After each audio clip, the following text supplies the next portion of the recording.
Then I noticed something on the papyrus image he'd sent. One hieroglyph repeated 3 times. The reed symbol of the letter I. I typed 3. It opened. Inside was a 9-page manuscript filled with diagrams, maps, and what looked like a timeline connecting ancient Egyptian dynasties to modern tech corporations. At the center of every connection was a single phrase. Project Amenti, to awaken the eye. My blood ran cold.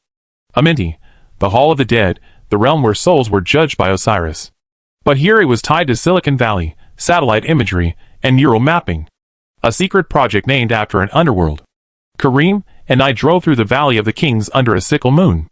The site guards were asleep or bribed. Either way, I slipped past easily. Layla's coordinates from her notes led us to a collapsed shaft on the far western ridge. It was unmarked, unsanctioned, exactly what her message had promised. Inside, the air was stale with centuries.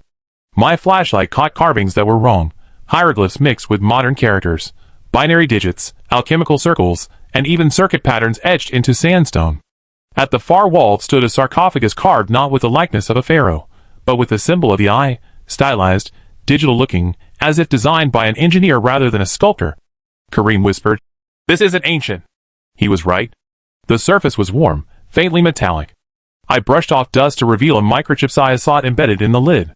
I slid in my camera's SD card out of instinct, and the symbol glowed. The lid shifted open with a hiss. Inside was no mummy.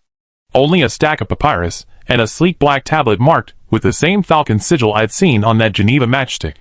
The tablet came to life, projecting blue light onto the chamber walls. A female voice spoke, calm, synthetic, chilling. "Welcome to Project Amenti. The eye is almost awake." I stumbled back, heart racing. Kareem crossed himself. The holographic display unfolded maps of Egypt, Switzerland, and Washington, D.C., each pulsing with nodes. Data lines connected temples to tech labs, cartouches to code.